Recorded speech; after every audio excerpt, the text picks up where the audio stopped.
Welcome to Land Academy. I'm Jack Butala. I'm Jill DeWit. We show you how to buy real estate for half of what it's worth. And sell it on the internet really fast.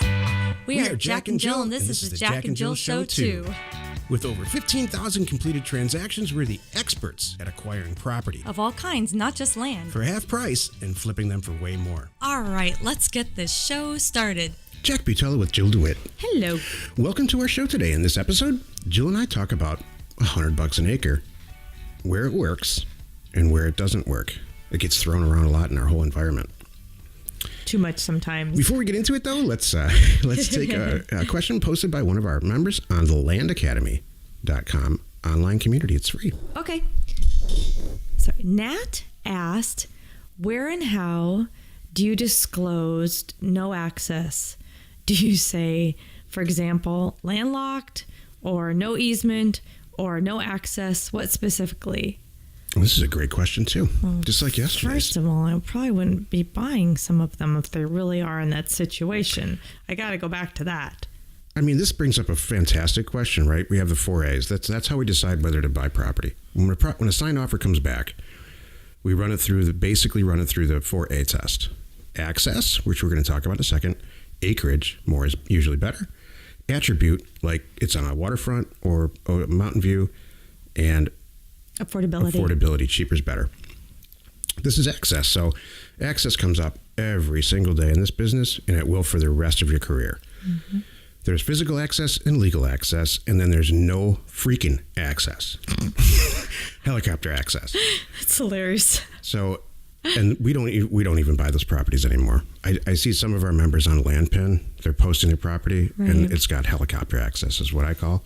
Right. And and they do okay because beautiful cliffside property. And look, I'll tell you, that's a whole specialization in and of itself. So the historical, all you've ever heard from seasoned real estate people on Bigger Pockets or anywhere else, you're buying that property so cheap because it doesn't have any access then.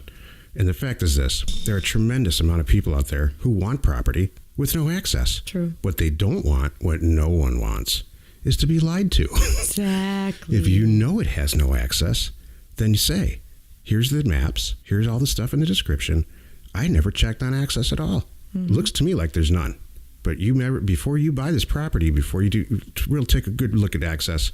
We never looked into it. Mm-hmm. We're in the business of buying and selling property. Everything I know is on this posting. Right. So it's a decision about what you want to specialize in. There's a long time ago, early in my career, where I bought property like that all the time. And I said, I don't know if it has access. Here's all the maps. You decide. Right. Which is being honest. Which is one of the ways that, we became wholesalers because It was just easier to do that with people who are in the industry, and then they can decide for themselves. That's what LandPin really is. Right. Landpin.com is where our members sell their property, for free. Exactly. So do we call it landlocked? I never use that word. In fact, I won't say it again. Yeah, it's like... Do we call it no easement? No, we don't. No. We don't, or no access or any of that stuff. Mm-mm. Yeah, put that right in the title and let's see how the response you get. I mean, you can say stuff like, if you really are interested in never being found again, because there's a lot of people a lot of end user buyers. You're right, I'm eating my words here. You're right. That's very true. Well, think about the discussion you and I had the other day. You were just giving me this whole long discussion about, we can be making our own water. We could be doing, all the things, making our own fuel, with solar, everything. This is my hobby right now. Yes, you were reminding me. I'll sit here and talk about this for an hour. Living off the grid and having fuel and water and power and everything you possibly need is not crazy. So Jill and I are kicking around the idea. This is a little bit off topic, but we will get back there. Kicking the idea around of getting the people like solar panel manufacturers and these big companies and get everybody together and like building a house on a piece of property that we own, filming the whole thing. So you can truly, now the way technology is, live off the grid. Right. You need like 4 things, right? You need food, you can grow that. You need water, you can make that from just about anything by distilling it. People don't know that. You need fuel. Well, there's ethanol, which you can make yourself in your basement. People don't know that. And there's shelter, I think. So, power. You can solar power, wind power, the whole thing. The way technology is, it's getting off the grid. Even if you're like in the urban area like we are in Los Angeles, is really, really not. It's not hard and not expensive. You could be doing it in your garage too. What the heck is that? Doing kidding. what? Making these. Is somebody doing that in our house? I don't know. I don't know. So, Just saying. What's that over there? Oh, it's nothing. Just leave the tarp over that. what the heck? I'm just joking. Leave the tarp. When is it ever a good idea to put your head under someone else's tarp? No. That's right. Oh boy. My only question is, are we going to blow up something here? No. Okay, then go for it. By the way, Jill is the single most patient female on the planet. Oh my gosh. If I pull this stuff with my mom around, oh my gosh. Oh my goodness. That's so I think good. deep down you kind of like it a little bit. I mean, I think You know what I like about it? It makes you happy. That's really what I like. it's the nicest thing you said. It is. It makes you happy. And it's actually funny when I'm over at my girlfriend's, you say, hey, I need these items. Does anyone have these? I'm like, what is he doing? It's the funniest It's thing. my, Like, you know what? let me check. It's not a prepper thing or anything. I don't care about No. that. It's not that. It's just like, I want to see if I can do it. I want to prove it. Yeah. And maybe that's why we're in the land business. You know, I don't know. We need to be documenting this. Ties some back to somewhere. This is back to our new. By the way, we're going to see a lot more videos coming up. We're working on making some changes, and I think we should add this to that. Like some of these projects you're working on, if we did a little documentary and on that, it would be pretty cool. If you go on YouTube and you just type in, off the grid, you're going to see some really interesting people. There's one guy who's got a whole show on there, moved out of Manhattan, New York. He was fed up and bought a piece of 40-acre property in Nevada. And he's recording everything. He's on there all the time. This is how I do it. This is this, Love this.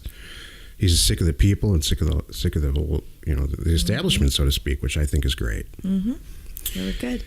I was going to add to this. Hey, Nat, right now in our newsletter, our weekly newsletter, we're covering different things in postings. So last week's was just talking about titling and things to title and attributes, what to put in there. So yeah, how to post property on the internet. It's a whole series, I think. It is, and we covered the first part, which is Jill writing a title that gets everybody's attention and makes them want your property. Jill started this newsletter, and I'll tell you, probably 5 issues ago. October. And I started it. The amount of good feedback you're getting from everybody is amazing. It is. The way to get on the list is to get the easiest way is to get the ebook. Right. If you go to Land Academy and just download the free ebook, that puts you on puts you on Jill's radar for that whole. You get my weekly newsletter. It doesn't cost anything. It's actually really pretty cool. And then I was going to wrap it up by saying this, Nat. There's a bunch of members. It's very easy to pick out who's extremely successful and who's just learning. If you go to LandPen and you see, you'll see Luke Smith and several other real successful members. If they have a ton of property posted on LandPen, look at their postings because they're doing it right. Mm-hmm.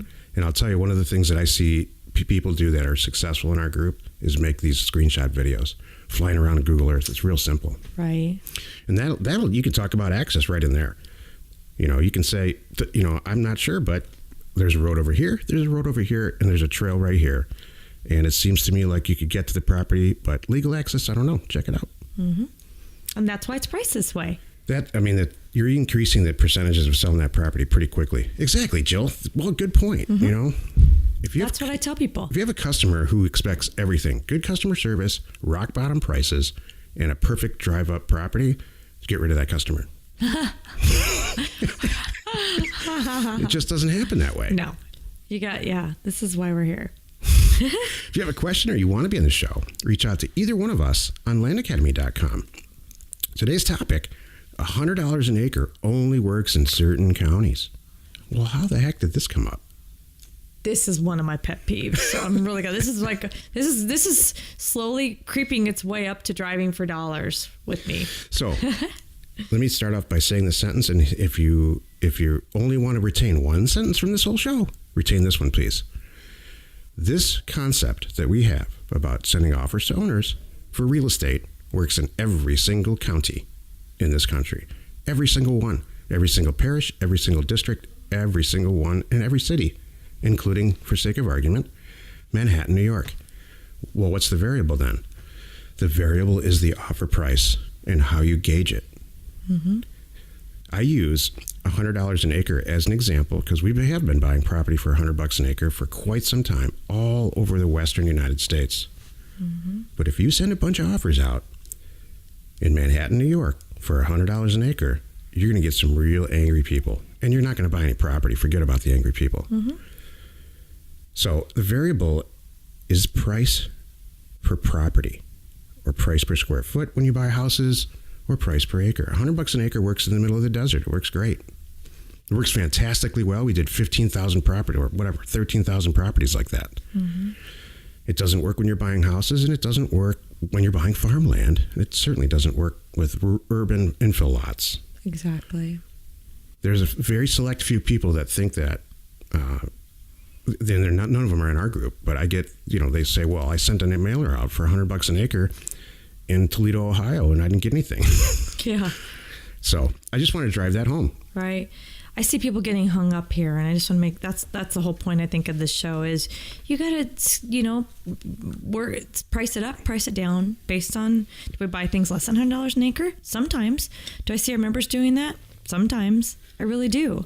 But it's, it's all variable. So, and I like what you want to do this right because you don't want to waste your time and you don't want to waste your money. That's the whole thing. You can't be this generic.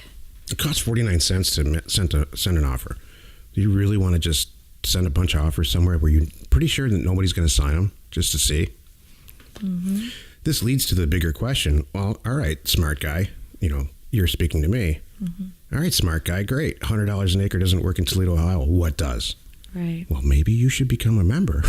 Exactly. And find out. I think we have about 38 spots left, and then we're shutting it down. Well, and then, let's be honest. We're working on this, teaching more in depth. You already are, about certain areas in Toledo will be higher property value, and some are lower property value based on the APN scheme and.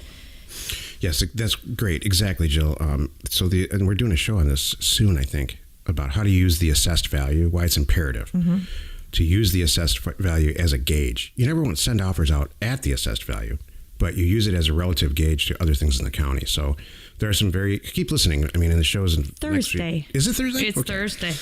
Excellent. So we'll talk about that topic then. But my point is, I use $100 an acre all through the programs, the education, and I want to be super clear that this works everywhere, but $100 an acre doesn't work everywhere.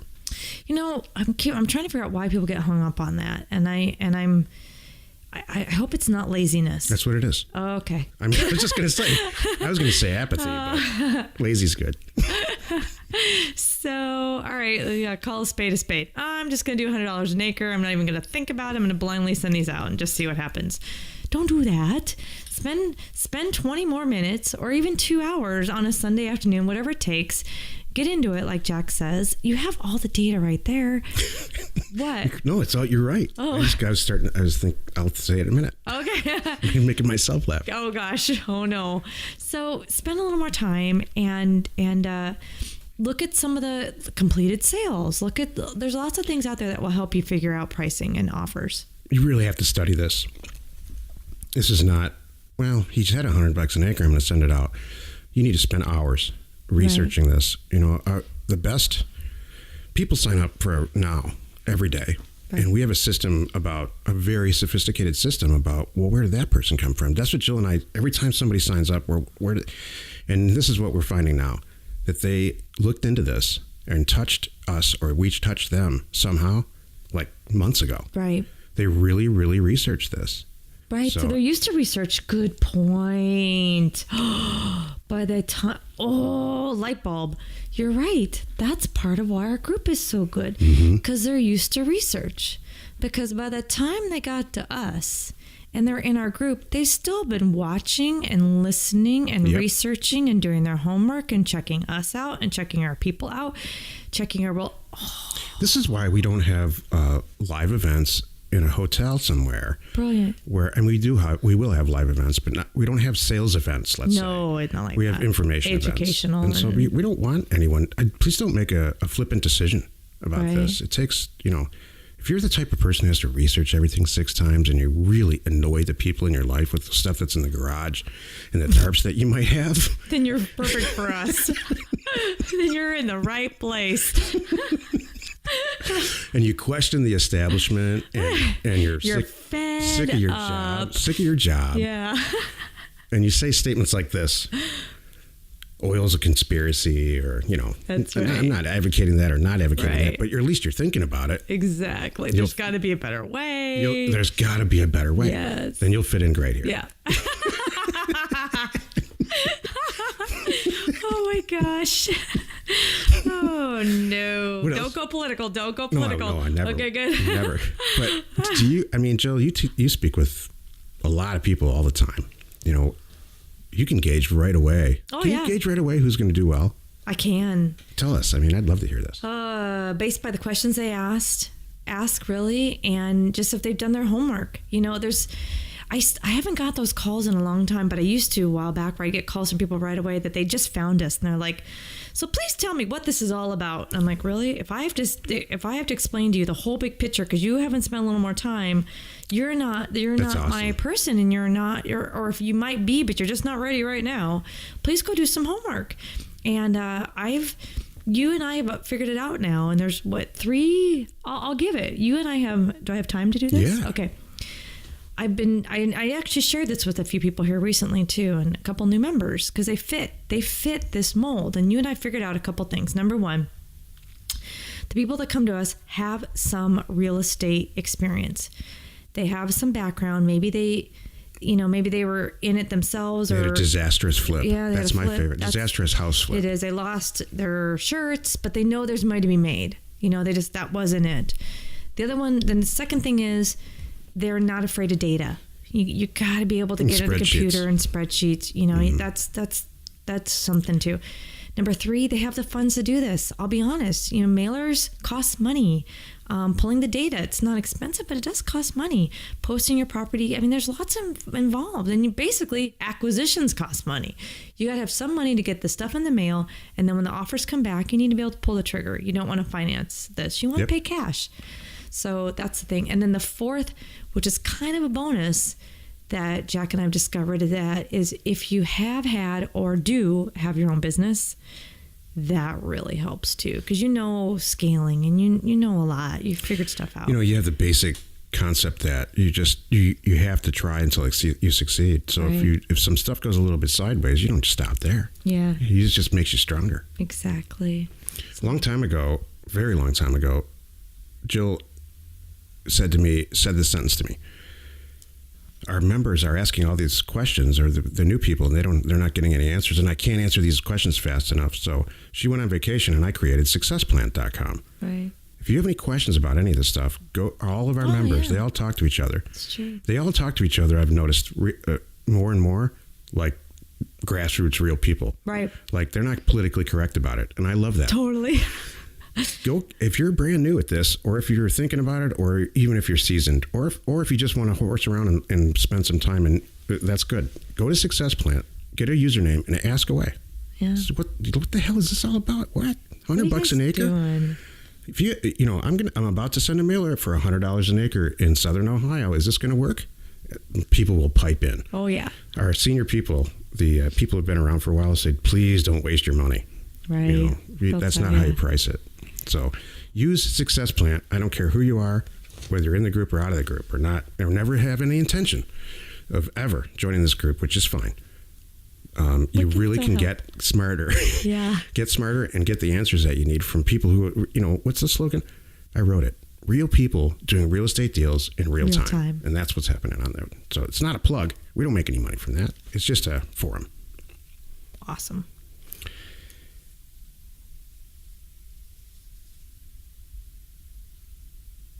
Join us in another episode, or hold on one second. Join us in another episode where we discuss information, that's Jack, and inspiration, that's me, to get just about anything you want. We use it every day to buy property for half of what it's worth and sell it immediately. You are not alone in your real estate ambition. I'm going to get another script reader. If we turn your computer sideways. No, I'm just joking. No, I good. I get all heated, I get all into the topic and I'm like, oh, I missed it. Oh, that's okay. You know what? Little goof ups show that we're real and this is clearly not cut. And see, that's how nice is that? It's all live and we're real people. And are we going to make mistakes? Heck yeah. Such a good attitude, Jill. Thank you. You always have a good attitude. Thank you very much. It counterbalances my curmudgeon. Your curmudgeon. Is that that's your own made up little word? No, it's a real word, curmudgeon. Really? Yeah, curmudgeon is like, somebody who's just like, oh, it's never, all the time. Get out of there. It's not going to work. That's hilarious. Doubting Thomas, I guess. Got it. It's not my made up word. I thought it was. I thought that was a Jackism. Like, okay. You've probably heard it 50 times in your life, but you just never let it into your pretty head. I've only heard it from you. Nowhere else have I heard that word. And continue to never hear that word. Information and inspiration to buy undervalued property. We are Jack and Jill, and this was the Cash Flow from Land Show. We are the experts at acquiring property Of all kinds, not just land. for half price, just so we can flip it for way more. And really fast. Thanks for listening. You are not alone in your real estate ambition.